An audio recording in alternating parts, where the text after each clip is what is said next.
seriously. Try and summon a very specific scene, or if you've never been, just try and build this world in your mind with me. All right, I'm with you. We're going somewhere pretty intense today. Imagine the smell first. It's that, that crisp, slightly chemical, but also really promising scent of new fabric. Oh, yeah. The smell of dyes and fresh cotton. I know exactly what you mean.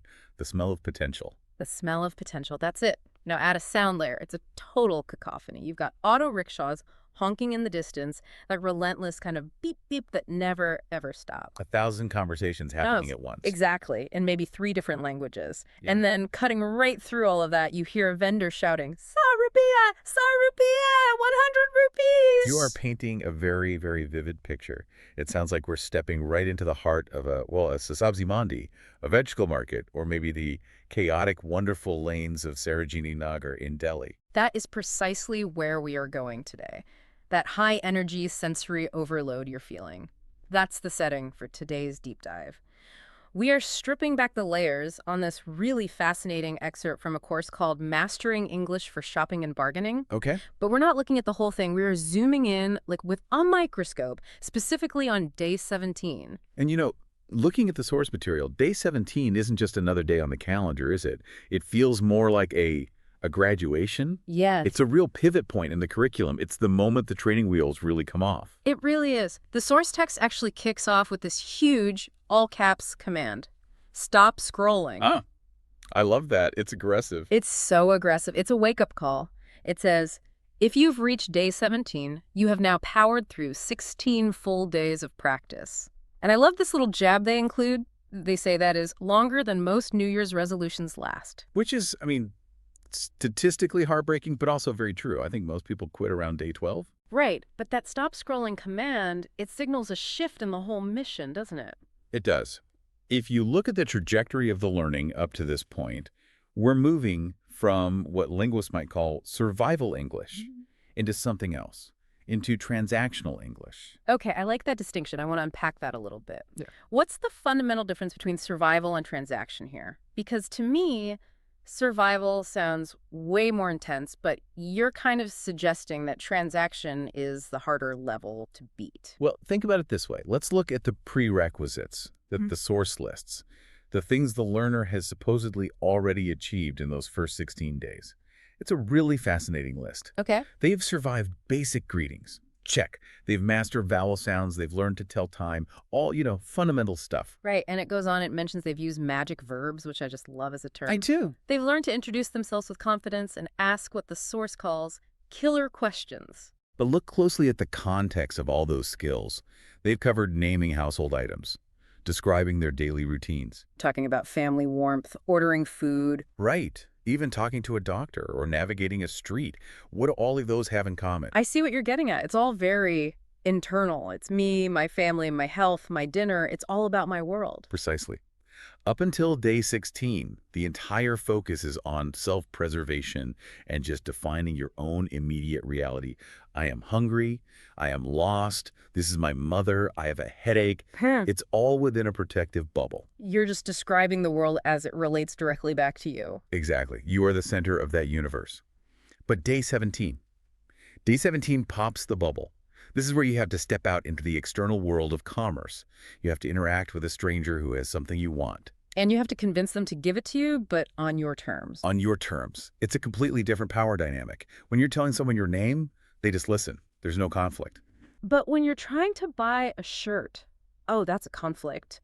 They're actively trying to maximize their profit, and you're trying to minimize your cost. It's a negotiation. It's a game.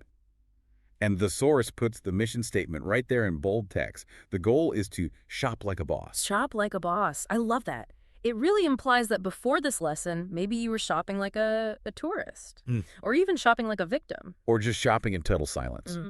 The text mentions that if you don't have these skills, especially in a market like the ones in India where bargaining is so cultural, you're essentially paying a tax on your silence. A tax on silence. If you can't speak, you pay the full price. And in a market where the printed price is basically fiction, full price is often double, maybe even triple, the real value. So day 17 is actually about tax evasion. Laughes. In a manner of speaking, yes. It's about value capture. It's about confidence. It's about Not just, pointing and grunting at a shirt, but actually navigating a complex social interaction. And not looking foolish. Oh, that's huge. That fear of looking foolish, of sounding stupid, I think that stops more people from speaking a new language than anything else. Absolutely. So let's get into the mechanics of it. How do we actually shop like a boss? The source breaks this down into really logical sections. Section 1 is the opener, initiating the transaction. This is that crucial first moment. You walk up to the stall, the vendor's there, the Yeah. goods are there, and the source really emphasizes that the very first sentence you speak sets the entire tone for the negotiation. If you stumble here, you're done for. You're done. You've revealed your hand. You're a novice. So the source lists what it calls the golden questions. And the first one seems almost deceptively simple. It's just, how much is this? It is simple, but let's analyze it for a second, especially against the alternative the source provides, which is how much does it cost? Right. I mean, both are grammatically correct. I feel like how much does it cost Mm-hmm. is what I learned in every high school language class ever. So why is how much is this the golden one? Think about that environment we just described. It's noisy, it's crowded, it's high tempo. How much is this? Is 4 syllables. How much is this? It's punchy. Short and sweet. It's direct. And crucially, the word this invites a gesture. You point, you hold the item up. It physically connects your speech to the object you're talking about. Whereas how much does it cost Huh. feels a bit textbooky, a little sterile. It's a bit passive, it's a bit formal. It sounds like you're sitting in a classroom, not standing in a dusty market. In a street market, brevity is authority. If you use too many words, you sound like you're trying too hard. Or like you're translating in your head. Exactly. How much is this? Implies you do this every single day. It's second nature. The text also suggests just sticking the noun on the end of that phrase. Things like, how much is this kurta? Or what is the price of these jeans? And that's a subtle but really important power move. By naming the item kurta, jeans, you are demonstrating that you know what you're looking at. Right, you're not just vaguely waving your hand at a pile of fabric and saying, this thing. Precisely. You are specific. And specificity signals competence. The vendor thinks, okay, if they know the word for kurta, they probably know the right price for a kurta. It's a bluffing mechanism. I love it. Okay, so once you've got the price, the source says you should immediately gauge the value. We get phrases like, is it expensive? Well. And is it cheap? Mm-hmm. But the one that really stood out to me was this one. Do you have anything cheaper? Yes. That phrase, do you have anything cheaper? It's so vital for the budget-conscious shopper, of course, but it's also a really strategic anchor. How do you mean an anchor? Well, when you ask that, you are immediately categorizing yourself to the vendor. You're saying, look, I am price sensitive. Do not waste my time or your time showing me the premium, high-margin item. Don't even try to rip me off. Exactly. It shifts the negotiation before it's even properly begun. You are setting the ceiling for the price right from the get-go. You're telling them, I'm looking for the floor, not the penthouse.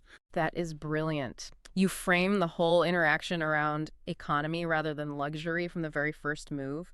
So then we move to the polite openers, the soft skills. Right, because you can't just be a robot demanding prices. If you're too aggressive, they might just turn their back on you. They will. Yeah. They'll just ignore you and serve the next person. So we have things like, excuse me, do you have this in my size? Or can I see that one? And then this one, which I think is my favorite, is there a discount? Ah, the soft probe. Is there a discount? It feels so bold to ask that right at the start, like before you've even decided if you really want the thing. It is bold, but notice the phrasing. You aren't demanding, give me a discount. You're asking, is there a discount? You're just inquiring about the possibility. So it's less aggressive. It's a very polite way to check if the price is fixed or if it's flexible. It's socially calibrated. It's like, testing the water temperature with your big toe before you decide to jump in the pool. It's fascinating how these golden questions, they aren't just about gathering facts, are they? They're all about establishing a relationship, a dynamic. Exactly. When you ask, do you have this in my size? You're doing two things at once. One, you're finding out if it fits you, obvious. But two, you are signaling intent to purchase. Right. You wouldn't care about the size if you didn't like the item in the first place. Of course not. So the vendor's ears perk up. They know they have a live one on the hook now. They're suddenly invested in finding that size for you because they can smell a sale coming. You're drawing them into the dance. But let's talk more about that size issue. Section 2 of the source is called the fit. And honestly, this is where language barriers can lead to some really, really bad fashion There were choices. just some very awkward moments in a tiny, curtained-off corner. Wardrobe malfunctions waiting to happen. You have to get the vocabulary right here. And the source actually breaks down the pronunciation, which I think is so helpful because we often read these words, but we don't necessarily hear them spoken correctly. We have small, medium, Mrs. .di, large letters. And then the extras, of course. XL. XXXL. That pronunciation guide is so interesting because it really highlights where non-native speakers usually trip up. Take the word large. Yes. The guide emphasizes that deep D sound and the D at the end. If you don't pronounce that clearly, especially in a noisy market, it could sound like something else entirely. Or you might just sound unintelligible and they'll just shrug. And look at medium. It's 3 distinct syllables, not medium. It's medium. And why is that distinction so important? Because rhythm matters a lot in listening comprehension. If a vendor is used to hearing medium 100 times a day and you come along and say medium, they might genuinely miss it in all the noise. You need to hit that standard rhythm of the word to be understood quickly. So clarity ensures you don't end up with the wrong item. The source gives these contextual examples like, I usually wear medium size, but then it also gives this one, my father needs extra large. And that's a very specific and very important cultural touch point. In a place like India, buying clothes for your family members is incredibly common. You're shopping for your dad, your cousin, your sister. It's a communal activity, even when you're physically alone at the shop. So grammatically, that's a bigger leap too. It moves the learner from I need to he needs. It adds another layer of complexity. It does. You're referencing an absent third party that requires a bit more mental bandwidth than just pointing at your own chest. You have to hold the image of your father, his size, and the correct grammar structure in your head all at the same time. Okay, so you found the item, you've established the size you need, now comes the trial phase, the moment of truth. The source lists 2 key phrases, can I try it on, and where is the changing room? Or, and this is interesting, where is the trial room? I want to pause on trial room. Because if you go to a mall in the US or the UK, you're looking for a fitting room, or maybe a changing room. Right. But in India, trial room is the standard vernacular, is what's printed on the signs. If you ask for a fitting room, sure, they'll understand you. But asking for a trial room shows you're local, or at least you're adapted to the locale. You're speaking their language, literally and culturally. It's like you know the secret password. Exactly. It immediately removes that invisible tourist label from your forehead.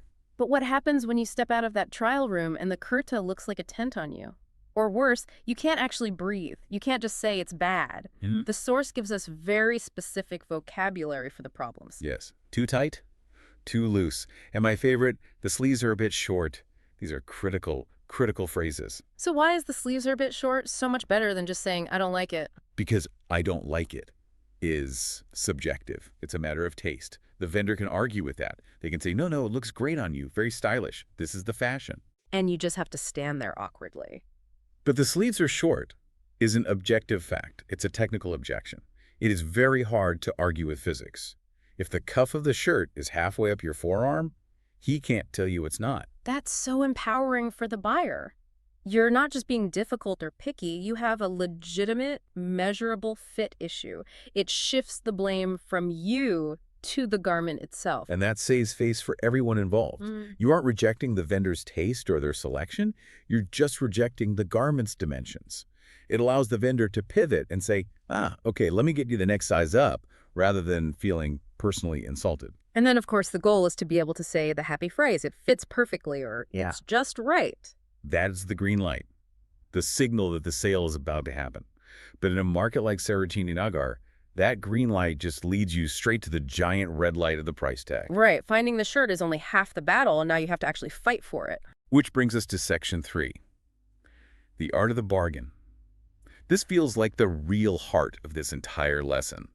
This is where the adrenaline kicks in. This is where my heart rate goes up, personally. For a lot of people, especially for many Western learners, bargaining feels, it feels rude.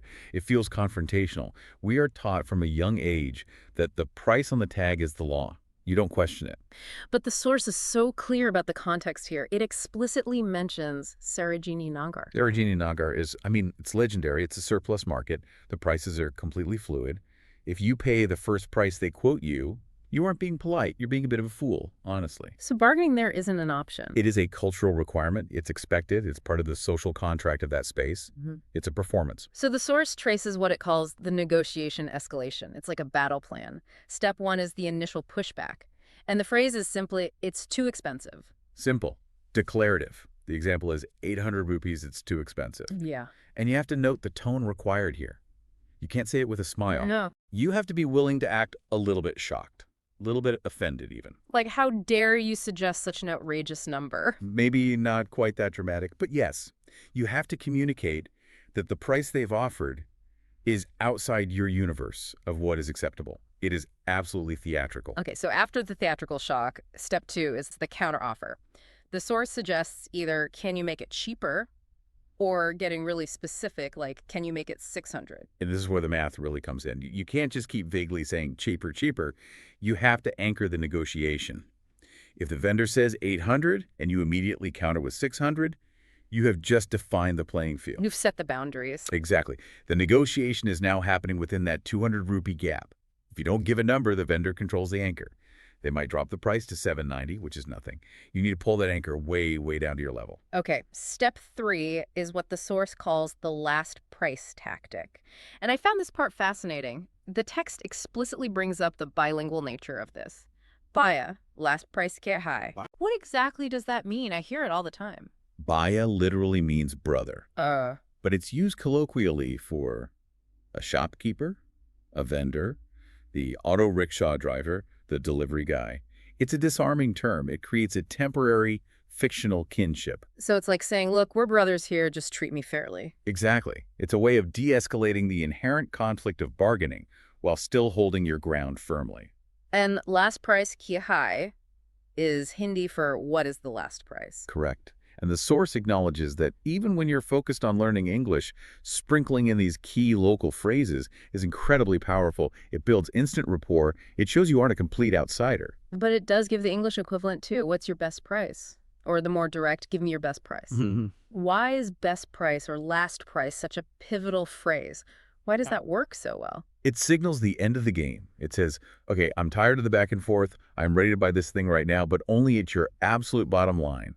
It forces the vendor to reveal their hand. It's an ultimatum. It is, but a polite one.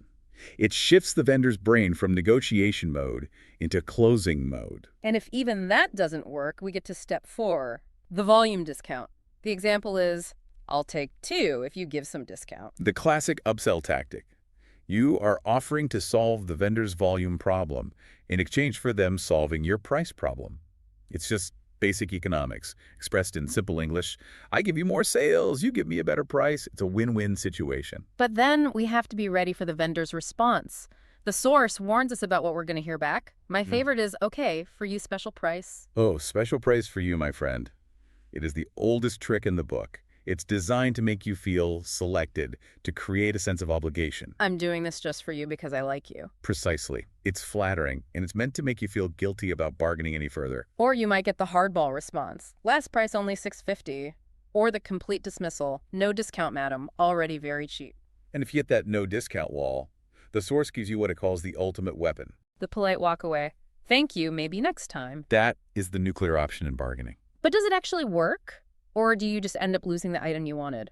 I would say 50% of the time, absolutely it works. As soon as you turn your back and take 2, maybe 3 steps, you will often hear the vendor shout a lower price after you. Okay, 600.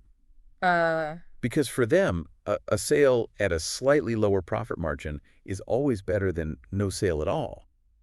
But, and this is the absolute key, you have to be willing to actually leave. He can't be bluffing. If you bluff and then you turn back around sheepishly after 2 seconds, you've lost all your leverage. They know you want it too much. The power is gone. So the language gives you the dignity to exit the situation gracefully. Thank you, maybe next time. It's polite, it's firm, and it leaves the door open for another time. It protects your ego and your wallet, and it leaves the relationship intact if you do decide to circle back 5 minutes later when your pride is recovered. Okay, so let's assume the walkaway worked. Or maybe you just agreed on that 700 rupees. Yeah. Now we get to section 4. Closing the deal and payment. This section's really interesting because it's such a clear reflection of the modern Indian economy. A decade ago, this part of the lesson would have been all about cash. Folding notes, checking for tiers, counting change. Right. But now, the source explicitly lists digital wallets, UPI, Paytm, Google Pay. Exactly. All pay by cash is Mm. still there, but so is do you accept card and all the UPI options. For those who might not know, what exactly is UPI? UPI stands for Unified Payments Interface, and it has absolutely revolutionized daily life in India. It is Mhm. everywhere. Even the smallest street vendors, the person selling coconut water, the rickshaw drivers, they very often have a QR code just hanging from a string on their stall. That's incredible. So teaching a learner to say, I'll pay by UPI, is actually more relevant in many urban contexts now than teaching them how to ask for change, It completely solves the classic I don't have change problem. which is a very common bargaining tactic by vendors, by the way. Oh, sorry, I don't have change for a 500 rupee note. It sort of forces you to round up or buy something else to make the math easier. UPI eliminates all of that friction. You can pay the exact negotiated amount. 723 rupees if you have to. No problem. But if you do use cash, the source still covers the logistics. You have keep the change, or here's 1,000 rupees, how much change? And that how much change question is a good little accountability check. Make sure everyone is doing the same math that prevents any accidental shortchanging. And finally, we have the closing ritual. Pack it nicely, please. Here's the bill, or receipt, please. And then the definitive commitment, I'll take it. Pack it nicely is such a lovely cultural detail. In a frantic, busy market, asking them to pack it nicely implies putting it in a proper bag, maybe folding it well, not just shoving it into a thin, flimsy black plastic bag that will tear in 5 minutes. It shows you value the purchase. It does. It turns the transaction into a completed, respected event. It says, I value this item and I value this interaction. It really paints a full, complete picture of the whole interaction. It's not just give me shirt, it's a dance. It's a whole sequence of moves and counter moves. That's the perfect word for it. It's a dance. And mastering those steps is what makes you feel like a local, not a tourist. So we've got the theory, we've got all the vocabulary, but I mean, reading about it is one thing. Actually doing it is another thing entirely. A whole other story. Which is why Section 5 at the source brings it all together with a simulation. It's a full, realistic shopping dialogue. I think we should walk through this beat by beat. Let's see how all these concepts we've just talked about actually stack up in a real conversation. We can do a kind of dramatic reading, but pause to analyze the moves. I love that idea. Right. Okay, let's do a role play. I'll be the customer. You can be the vendor and the expert analyst. I'm ready. I've got my vendor face on. Let's do this. All right. Step 1. The vendor initiates. Hello, Madam Sir, which one you like? In character. Hello, which one you like? Come, have a look. Analysis. Okay, so notice the open-ended question. I'm fishing for interest. I'm trying to get you to stop walking past my stall. I'm not giving you a price yet. I'm just establishing contact. Okay. Step 2. I select the item. This blue curta is nice. How much is it? See, you complimented the item first, this is nice, which built a little bit of rapport. You aren't just a cold, demanding buyer. And then you hit me with the golden question, how much is it? Direct. Confident. Step 3. Price shock. You, the vendor, say, 950 rupees only. And I immediately respond, it's too expensive. In character. 950 rupees only. Analysis. So that little word only is a classic psychological trick to minimize the cost. It is only 950. It tries to make a big number sound small. Your immediate too expensive is the necessary pushback. You didn't hesitate. You didn't do the mental math and say, maybe. You just rejected the premise outright. Step 4 is what the source calls the pivot. I don't just stay on price. I switch to utility. I ask, do you have a medium size? In character. Yes, medium available. Best price for you, 850. Analysis. Okay, this is a crucial move. By asking for the size, you proved you're a real buyer, not just a window shopper. So I rewarded that seriousness by dropping the price from 950 to 850 without you even asking for that specific number. You engaged, so I engaged. I want to close this deal now. But I'm not done yet. I'm a savvy shopper. Step 5, the hard bargain. I say, can you make it 700? You're anchoring low. I'm at 850. You want 700. That's a 150 rupee gap. You are really pushing me now. And now step 6, the compromise. You say, okay, for you, 750 last price. In character. Okay, for you, 750 last price. Analysis. So what did I do there? I split the difference. 750 is exactly halfway between your 700 and my last offer of 800. And I used the for you personalization to save my own face. I'm not losing the negotiation. I'm being generous to you. And I used the phrase last price to signal that this is the end of the road. No more negotiation. Step 7, the verification. Fine, I'll take it. Can I try it on? And you point me to the trial room. And this is so important. You agreed to the price conditionally. Fine, I'll take it, implies, assuming it fits. Never, ever pay before you try the item on. The second you hand over the money, you have zero leverage if it doesn't fit. Right. And finally, step 8, success. I come out and say, it fits perfectly, I'll pay by UPI, thank you. And the deal is done. It's a clean, efficient, and culturally accurate interaction. It covers every single section we just discussed. The opener, the sizing, the bargain, and the payment. It all comes together. It makes it sound so easy when we do it like that. But to actually get there, to do that in real life, you need practice. You need that muscle memory. Absolutely. Which brings us to the final section, section 6, retention and application. The source provides what it calls a golden cheat sheet. And this cheat sheet is essentially the must-save summary. It categorizes everything we talked about into prices, sizes, bargaining, and payment. It's designed for quick reference, like something you might glance at on your phone right before you walk into a shop. It's your safety net. But the source is very, very clear that passive reading is not enough. It assigns specific homework. And I love how active this homework is. It's not just fill in the blanks from a worksheet. It can't be. Language is a muscle. You can't learn to swim by reading a book about water. You have to get in the pool and get wet. Okay, so assignment 1 is writing. It says, script a full conversation for buying a shirt, kurta, or shoes. Scripting is so powerful because it forces you to visualize the entire interaction. You have to predict the vendor's lines and then write your responses. It builds the neural pathways before you even have to open your mouth for real. It's a mental rehearsal. It's exactly that. Athletes do this before a race. Language learners should be doing it before a conversation. Then there's assignment 2, which is the scary one, recording. The 90-120-second challenge, pretend to shop, bargain, and decide whether to buy or walk away. This is huge. And yes, it's painful. Nobody likes the sound of their own voice. But recording yourself is like holding up a mirror. It exposes your hesitation. It shows you exactly where you stumble over the numbers or the pronunciation of medium. So if you can do it smoothly on a recording, You have a much, much better chance of doing it smoothly in front of a real staring vendor. It's about bridging that gap between what's in your brain and what comes out of your mouth. assignment 3 is fieldwork. It says, go to a real shop, even a small Kirana shop, and use at least 2 phrases like, how much is this? A Kirana shop is just a small neighborhood convenience store. It's a very low-stakes environment. You aren't buying a car. You're just buying a packet of chips or a loaf of bread. So there's less pressure. Way less pressure. But forcing yourself to use the English phrase, how much is this? Instead of just pointing or speaking the local language, it breaks the barrier. It builds the confidence muscle. It proves to your brain that you can do it and the world will not end. It's like exposure therapy for language anxiety. It is exactly exposure therapy. You start with a bag of chips and then you graduate to the Curtis. And finally, assignment 4 is social engagement. Share a desired purchase description in the comments. Price plus size plus color. And that's all about accountability and building community.